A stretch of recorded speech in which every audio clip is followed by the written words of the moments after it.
Hello, class. Sit down, and let's turn our book to page 69. Today we're talking about the Scold's Bridle. This medieval torture device is not so medieval. While it first turned up in Scotland in the 1500s, it was well in use in the Americas into the 1800s.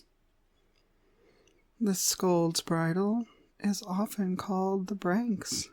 It has a few other nicknames too. Scold's Bridle, Gossip's Bridle, Scold's Branks, several variations of these. In essence, it was a pretty nasty gag. So someone who talked too much or nagged too much or scolded too much, whose discussion was considered riotous, they'd be forced to wear this, almost always in public, as a way of humiliating them, showing the entire populace what a nag they'd been.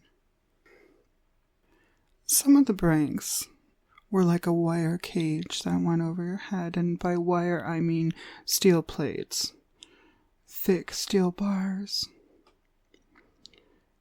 And then there was a bit inside that was inserted into the mouth. Almost always there was a big spike on the bit that compressed the tongue and forced it down. Sometimes those bits went very far back. Speaking was absolutely impossible, as was eating. I dare say drinking would be difficult as well, assuming anyone would be kind enough to give you water. Some of the other Branks, though, were designed as masks that showed agony and suffering. I suppose that might be less humiliating since people didn't really get to see your face.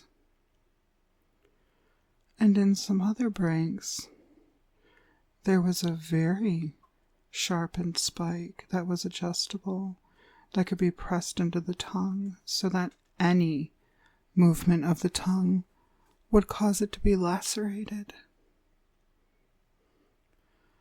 Of course, there would be other discomforts associated with the Branks.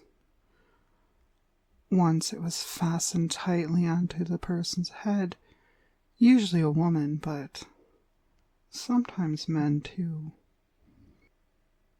They could be led about through town on a leash attached to the Branks so that everyone could see them and laugh at them.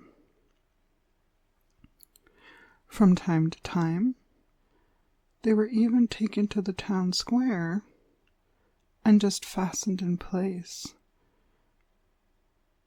The other end of the leash attached to the central whipping pole or whatever post, and they wouldn't be able to move very far. And they'd have to stand there. They wouldn't be able to sit or get comfortable. And of course, you know how people are. They'd come and push them, and if they pushed them too far, that spike would dig into their tongue. It would be nearly unbearable.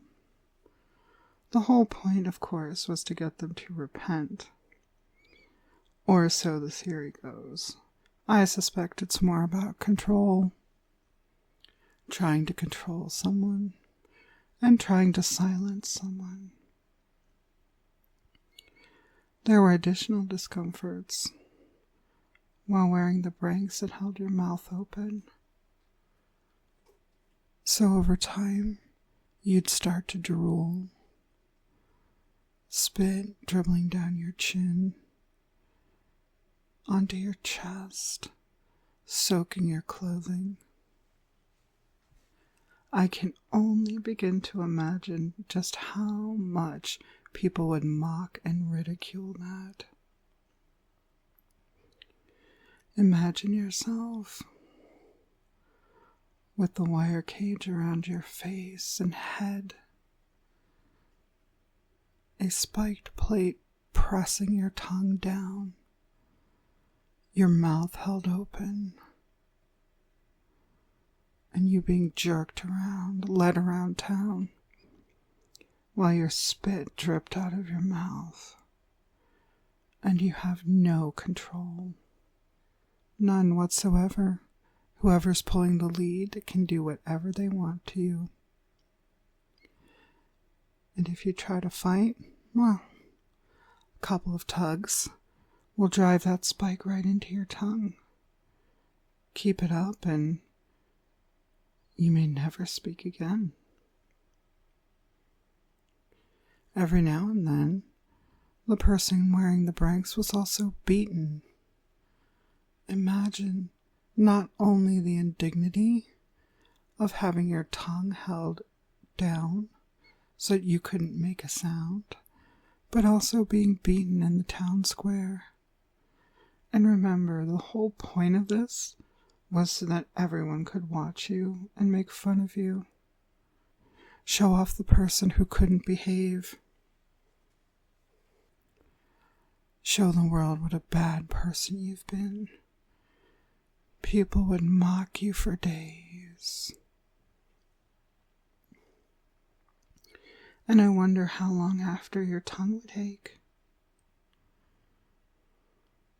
Think about it tonight when you go home and do your homework. Stick your fingers in your mouth. Press your tongue down. Stay like that just 5 minutes. And think about how lucky you are that you live in the modern world. Class dismissed.